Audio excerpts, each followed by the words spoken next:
घना जंगल था जिसमें हर वक्त एक अजीब सा सन्नाटा रहता था। जंगल के बीच एक पुरानी गुफा थी जिसमें 5 चुड़ैलें रहती थी।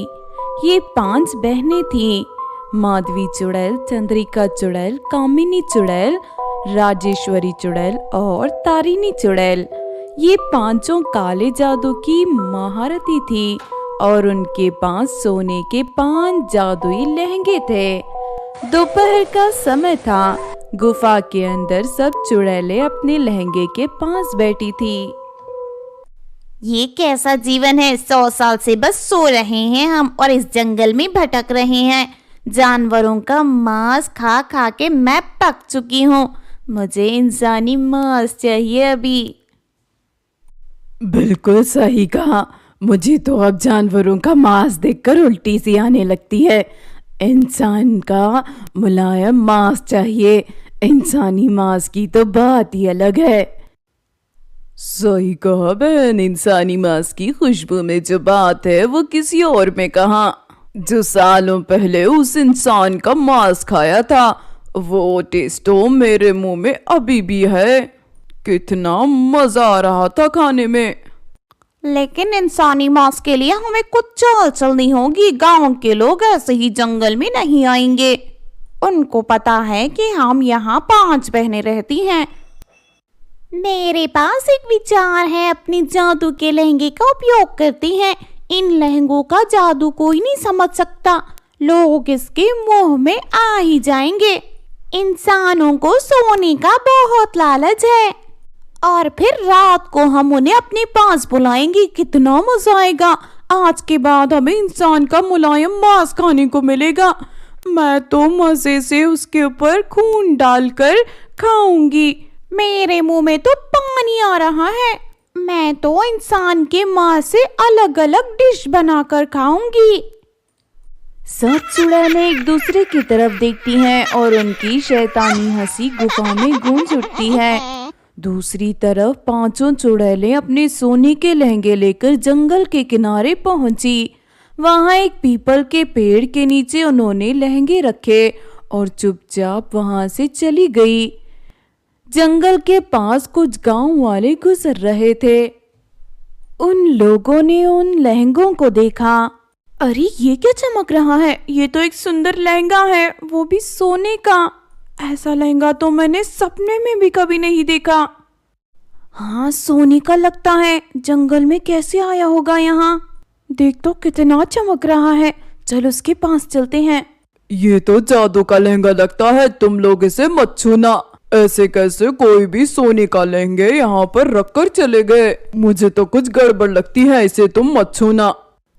अरे छूने में क्या हर्ज है? देखो तो कितना सुंदर है। मैं तो इसे अपने घर ले जाऊंगी। ये तो खरा सोना है, ऐसे कैसे मैं छोड़ दूं इसे? मुन्नी और सीता अपने घर लहंगे ले जाती हैं। उस रात मुन्नी को एक अजीब सपना आता है। सपने में एक औरत का चेहरा दिखाई देता है। सपने में वो औरत उसे बुला रही थी। मुन्नी, अरे ओ मुन्नी, तुझे मेरा लहंगा पसंद आया ना? आ मेरे पास आ जा, जल्दी आ। मुन्नी नींद में ही जंगल की तरफ चल पड़ती है। सुबह तक वो गायब हो जाती है। गांव वाले घबरा जाते हैं। मुन्नी रात को कहाँ गई? मैंने तो उसे सोते हुए देखा था। अब वो अपने बिस्तर पर नहीं है, पता नहीं कहाँ चली गई।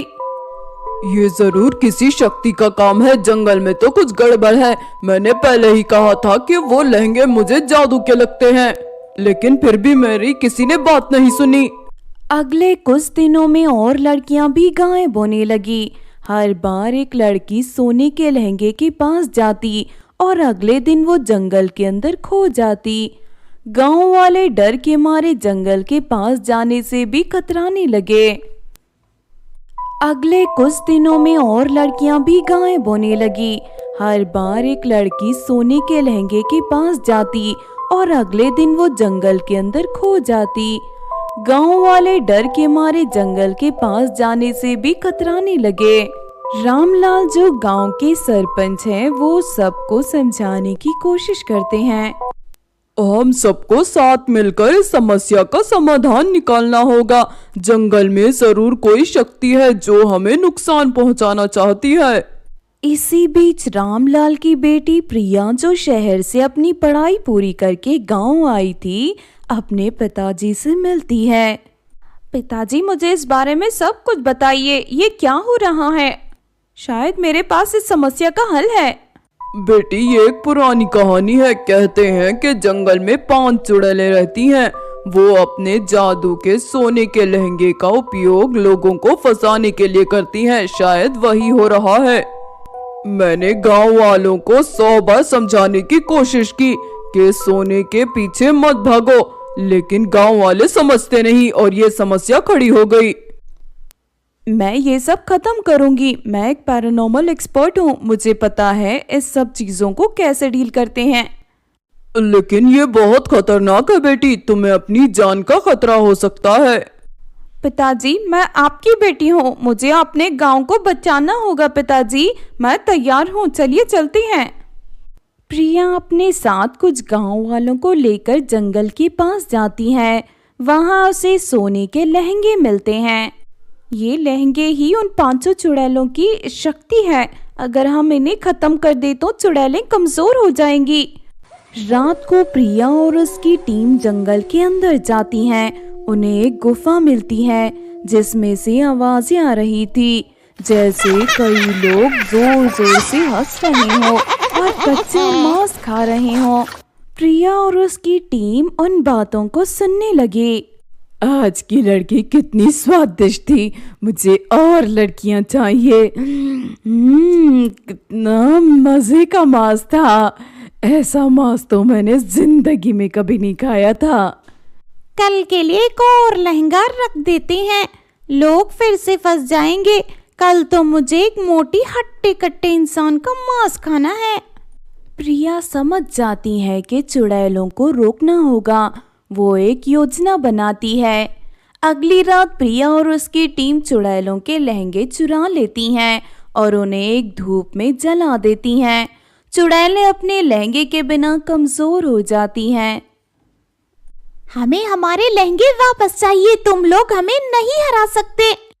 तुम्हारा अंत आज निश्चित है। तुमने जितने लड़कियों की जान ली है उनका बदला हम आज लेकर रहेंगे।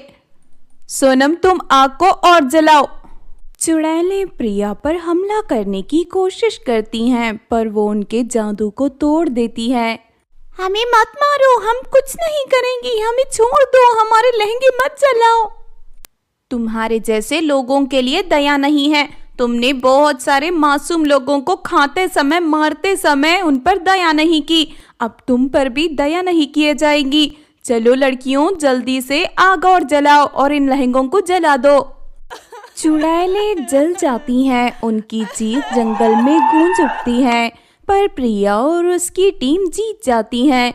चुड़ैलों के खत्म होने के बाद गांव वाले उनके सोने के लहंगों को अपने पास रख लेते हैं। लहंगे बेचकर गांव वाले अमीर बन जाते हैं। प्रिया, तुमने जो किया उसका शुक्रिया अदा करना मुश्किल है। तुमने हम सबकी जिंदगी बचा ली है। ये हम सबकी जीत है पिताजी। एकता और साहस से हमने इस बड़ी समस्या का समाधान किया है। उस दिन के बाद से गांव वालों के ऊपर कोई परेशानी नहीं आती और गांव वाले खुशी से अपनी जिंदगी जीने लगती हैं। अंत में सच्चाई और साहस की जीत होती है।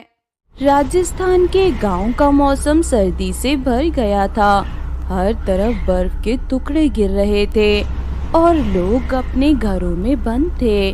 लेकिन गीता अपनी 2 बेटियां, राधा जो कि 15 साल की थी और सीता 17 साल की थी, के साथ जंगल में भटक रही थी। उनका घर उनसे छिन गया था और खाने के लिए कुछ भी नहीं था। गीता का पति मोहन एक चोरी के इल्जाम में जेल में था और मकान मालिक ने उन्हें घर से निकाल दिया था। ठंड में तीनों कांपते हुए एक पेड़ के नीचे बैठे थे। माँ, मुझे बहुत भूख लगी है माँ, और ये ठंड भी बर्दाश्त नहीं हो रही। क्या कुछ खाने को मिलेगा? माँ, हम और कितनी देर जंगल में रहेंगे? मुझसे ये ठंड और बर्दाश्त नहीं हो रही, और साथ में इतनी तेज भूख भी लगी है। देखो ना, छोटी को भी भूख लगी है। बेटा, तुम दोनों यहाँ बैठे रहो, मैं कुछ ढूंढने की कोशिश करती हूँ। भगवान पे भरोसा रखो। राधा और सीता के चेहरे उतरे हुए थे और गीता का दिल उनकी हालत देखकर रो पड़ता था। वो जानती थी कि खाना ढूंढना आसान नहीं होगा, लेकिन माँ होने के नाते उसके पास कोशिश करने के अलावा कोई रास्ता नहीं था। गीता गांव के कोने में गई और लोगों से मदद मांगने लगी, लेकिन उनका दिल पिघलने के बजाय सब उससे दूर भाग रहे थे। चल हट यहाँ से, तेरा पति चोर है और तुम मदद मांग रही है, शर्म नहीं आई तुझे? तेरा पति चोर है और तू भी हमसे कुछ लेना चाहती है, चल निकल यहाँ से। कहीं तू भी यहाँ चोरी करने के इरादे से तो नहीं आई है? गीता निराश होकर जंगल की तरफ लौटने लगी। रास्ते में उसने कंस्ट्रक्शन साइट देखी और सोचा कि शायद मजदूरी करके खाना कमा सके।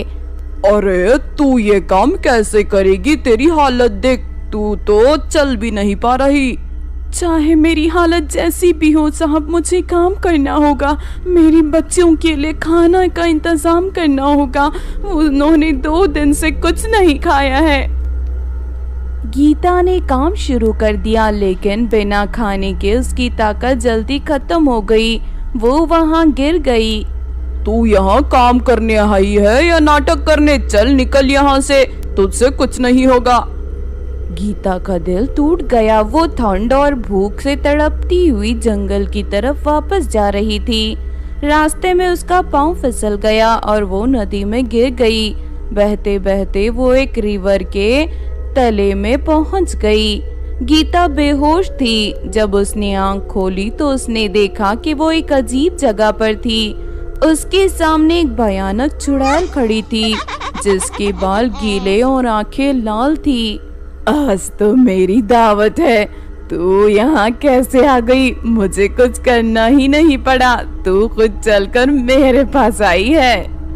कृपया करके मुझे मत खाओ। मेरी 2 बेटियां हैं, वो जंगल में भूखी सो रही हैं। अगर मैं उनके पास खाना लेकर नहीं गई तो वो मर जाएंगी।